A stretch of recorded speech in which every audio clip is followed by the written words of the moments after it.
Hi again, it's me. I first of all want to thank so many of you, if you're watching, which I doubt, but that's okay, it doesn't matter, for watching the boxing video. My grandson was not too impressed by me. He said I kicked good, you know, but he said I didn't punch hard enough, so he appreciates it. Believe me, when he's an old man, he'll be a really great, wonderful grandpa himself, I hope, because I showed him that you can have fun when you're old. Somebody else asked me to do another video, so I'm going to kind of go on a little farther from the one I just did about the Hindu illustration and not taking life so seriously. Not this life, this little tiny one. It's about that big. And how during that little experience that we all are having, I'm speaking for myself. The therapists always say speak for yourself. Don't speak for others. That's a really good rule. Don't say we, say I. So what I learned, okay, what I learned, and some of it was really hard to learn. I was like, in this little tiny frame of reference life, is that when you're taught, as I said in the other video, that something is crap or a horrible experience or a tragedy or a really awful thing, like a dog jumping on you, it's fine, not to look at it. You can look at it through the perspective of it being horrible. That's the perspective that I was taught, that death was horrible, that getting sick was horrible, that all kinds of things that happen to you are horrible. And I hear people, you know, complain to me about a lot of things, like they're unhappy about this that happened in their life, or this happened in their life, or that happened in their life, and oh, you know, it was all so terrible. So this, and I've done that too. Hello. But I didn't want to stay there. So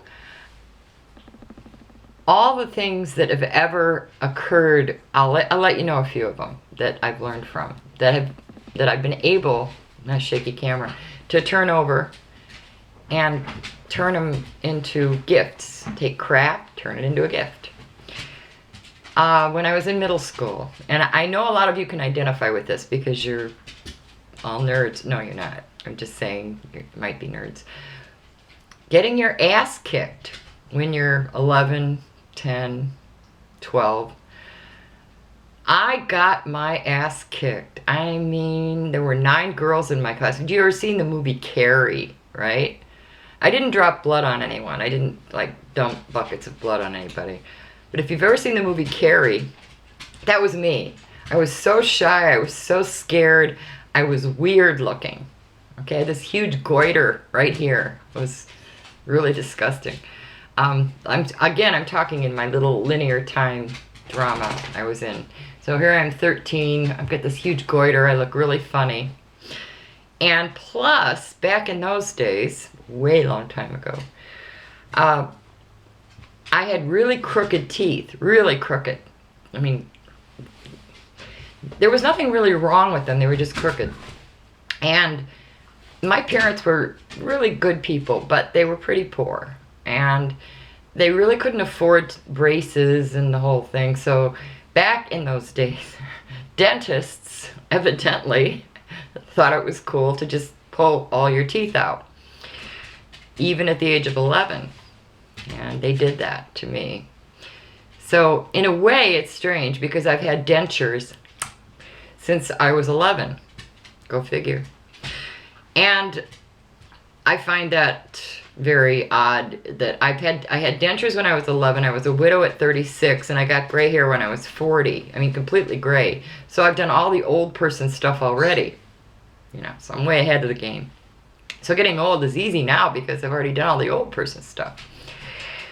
Nonetheless, for years after those girls beat me up because of the weirdness of having had my teeth pulled. I had a goiter, and they'd pound me into the wall. For years, I remember being very, very angry about that. I thought, oh, look what happened to me. I got beat up. It was terrible. It was horrible. Well, now I look at that whole experience and I think, man, that was the best thing that ever happened to me. Getting beat up was really a good thing. Why? Because I took my perception of it and I switched it. I looked at it and I said, what can I learn from this? What can I learn from getting beat up? I can learn not to beat anyone up. I can learn compassion. I can learn to be empathic. If I see somebody getting beat up, I can, get in there and say something. I can learn not to be like that. And I kind of believe that if I chose the script of this little play I'm in, that those girls someday, we're all going to shake hands and I'm going to thank them. I thank them now if they're out there listening, but I'm going to thank them for beating me up because it did teach me a great deal about being on the receiving end of being hurt, being punched and everything. I know what it feels like. So it gave me the gift of compassion. It gave me the gift of empathy. It gave me the gift of being able to see people in a kindly way. So thank you for beating me up. Now, the dentist that pulled my teeth out, for years, I was absolutely, even went into adulthood, I said, I can't believe someone would pull an 11-year-old's teeth out. I mean, that's horrible. I mean, it's very bloody. I will not go into the description of the blood pouring down my face during that wonderful experience. But for years, I was so angry. As an adult, I say, oh, I would never let that happen to my children. Oh, it's terrible. Well, when my mom got really, really old, which is not too much older than I am now, she had to actually get some of her teeth pulled out and get some, new teeth put in. And I could help her through that because I'd already been through it. It's a piece of cake, I told her. I said, I did it at 11, so you can do this. So I helped her through that and a couple of other friends who had to get dentures or get, partials. I could help them. So, first I'm angry. I got dentures at 11. That's terrible. Flip it over. Gift. It helped a lot of people. I was able to help them with that experience. Okay? So those are just two examples of, how you can take something that you considered or were taught was a bad thing and turn it over and look at it as a gift. I'm learning that with everything now. And the next video I do will be about taking what happened by becoming a widow and also having my son make his journey and his crossing over to be with his dad, and how I turned that into a gift, and how he wants me to turn that into a gift. So that'll be my next video if you're interested. All right, well, bye. This is a shorter one. Lucky for you. And namaste. I love that word, okay? It's an awesome word. All right, whatever it means. It means the divine in me sees the divine in you. You're God, I'm God, we're all God. Okay, bye.